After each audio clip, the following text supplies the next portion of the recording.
Today we are going to learn pedigree analysis in this video. Pedigree analysis is a method or a process by which certain traits or characters are studied in a family with the help of a chart or with the help of a family tree. So in order to do this study, there are certain symbols and certain figures are used, which are as follows. Here the male is represented by a square, female with a circle, sex unspecified with a rhombus. Then a line between square and a circle represents mating, and mating between relatives is represented by two lines in between of the square and the circle. And the shaded square, circle and rhombus represents the affected individuals. And here the number 5 inside the rhombus represents 5 unaffected offsprings. So in pedigree analysis there are certain things to be kept in mind. For example, the characters or the traits that are studied, it follows Mendelian principle of inheritance, and the chances for the inheritance of trait are considered like probable chances. The probability of the characters to be inherited are considered, and the characters that are inherited can be either a dominant trait or a recessive trait, or it can be either autosomal dominant or autosomal recessive, as well as it can be either sex-linked or dominant or sex-linked recessive. So let us see with some example. Let us take the example of a trait with a free earlobe. Here the couple, the father and the mother, which have a free earlobe, have 3 children,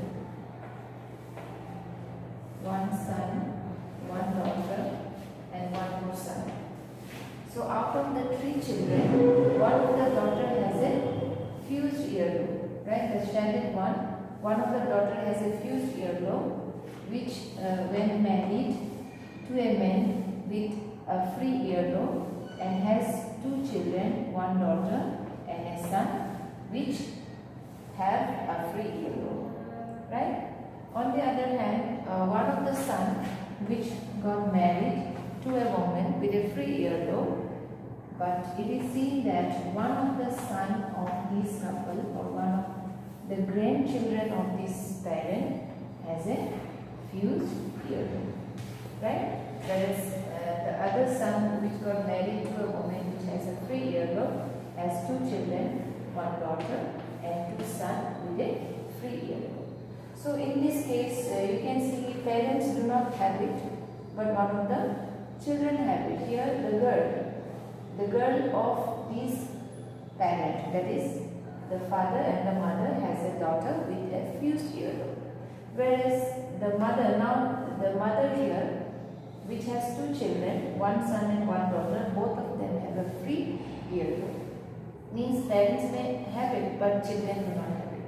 But interestingly, the other case, the son of this parent do not have a fused earlobe, which is married to a woman with a free earlobe, but one of the son has got a fused earlobe, right? So such type of trait is known as recessive. Okay? So in case of a recessive trait, here the parents may not have the trait, but one of the children may have it, right? So in this case also you can see parents do not have it, but the children have it. Here also parents do not have it, but the children have it. So such type of trait which does not occur every generation are known as recessive trait. And apart from this, here one more thing to note down is that whether the male is only affected or the female is only affected. But we can see female and male are equally affected here, as one of the daughter of this parent is affected and the son of this parent is affected, right? So such type of trait which is not sex biased means male and female are equally affected. So such type of trait are known as autosomal recessive. Okay, so we have another term known as autosomal recessive.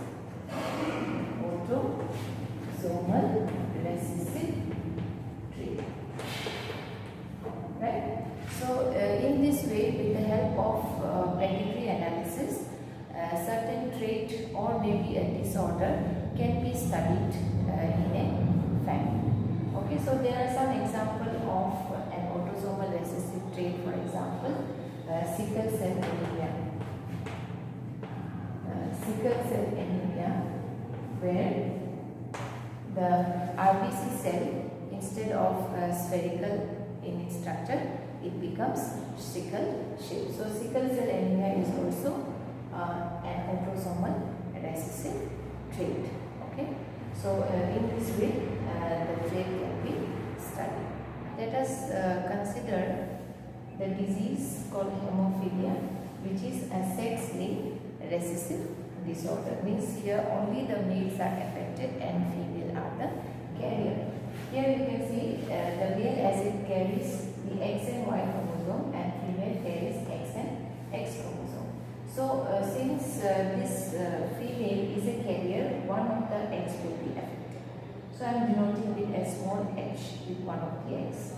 Now for this male to be, the male always inherits the Y chromosome from his father, right? The father will always contribute Y chromosome to the son, and mother will contribute one of the X chromosome to the son. And since there are two X chromosomes, so there is 50% chance of the X, the affected X to be inherited by the son. So one of the sons say inherits the normal X, and one of the son inherits the affected X and Y, as the Y will always be inherited from the father. So what does it mean? It means that every son will have the Y chromosome from its father and the X chromosome from its mother. On the other hand, the daughter always inherits one of the X from her father.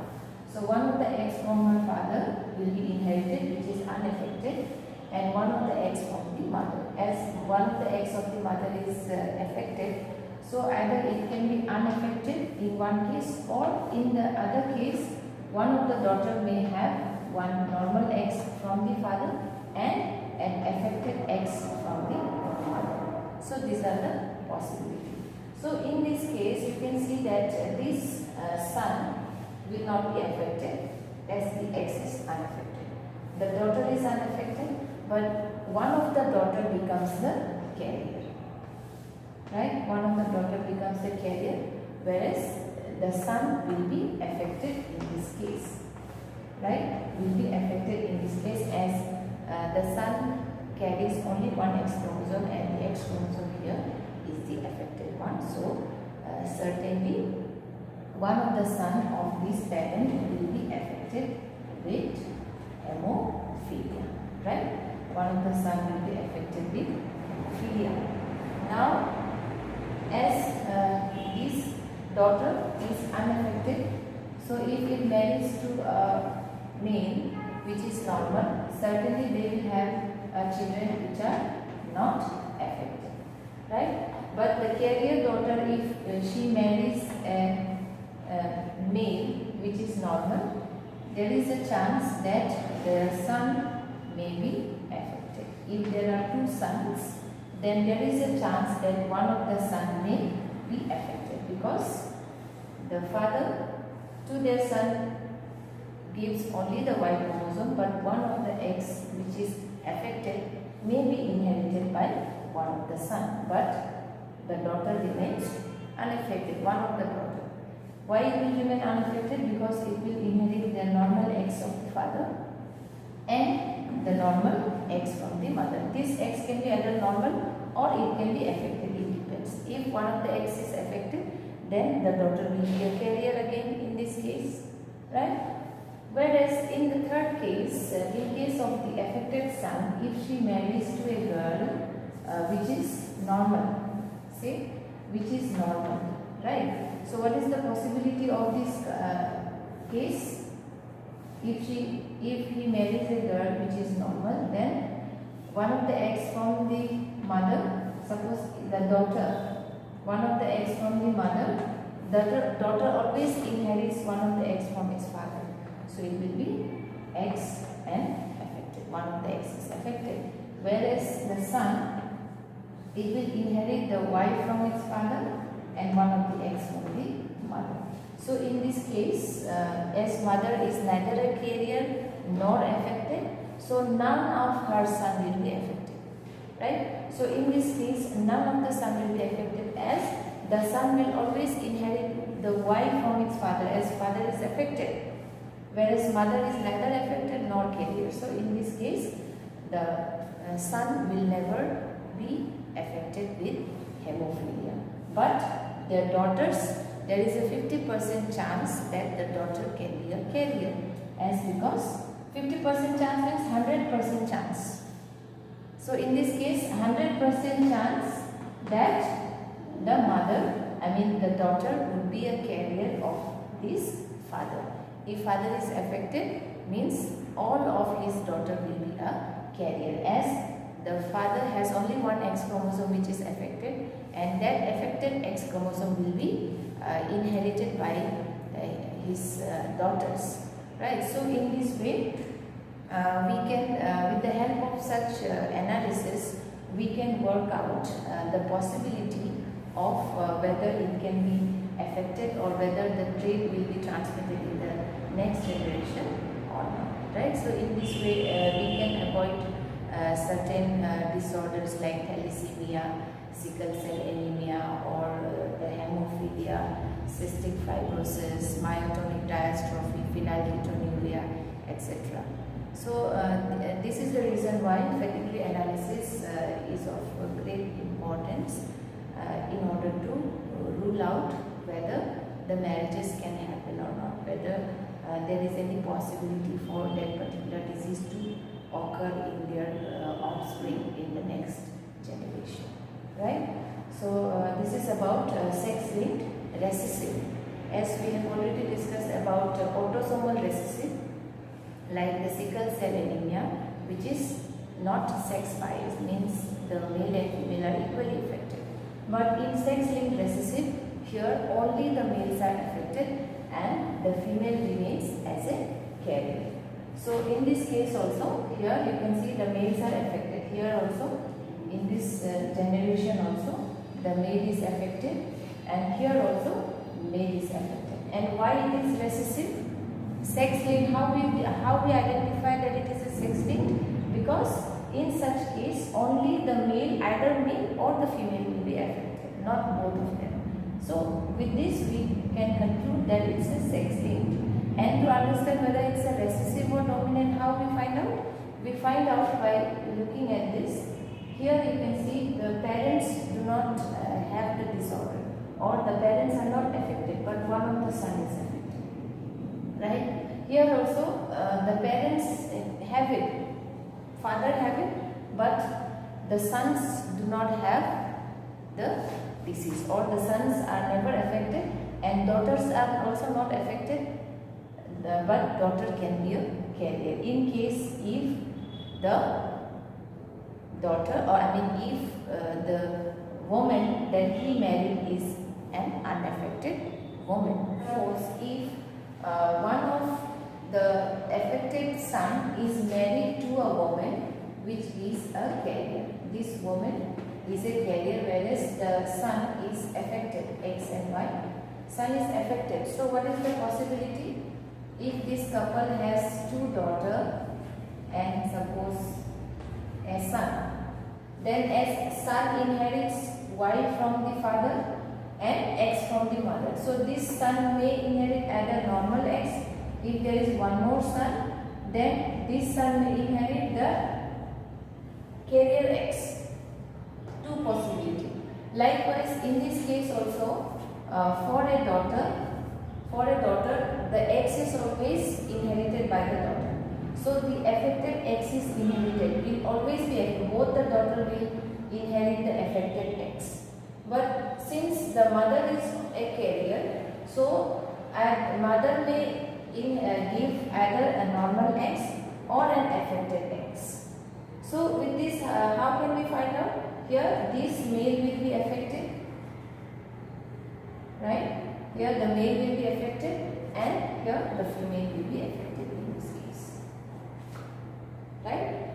So this is is the case of hemophilia. But normally, hemophilic female does not live, so it dies in normal cases. But for a female to be hemophilic, for the female to be hemophilic, what is the condition? That the father must be affected and mother must be a carrier. So in this case, the daughter, there is a chance that the daughter might not survive if she inherits the affected eggs from the mother as well as from the father, because the daughter will inherit for sure the affected eggs. So that is why for this father, every daughter of this father will be a carrier. And for the daughter to be hemophilic, that is, what is the condition? The mother must be a carrier. If mother is not carrier, then no daughter will be, no daughter will be affected, but they will be a carrier only.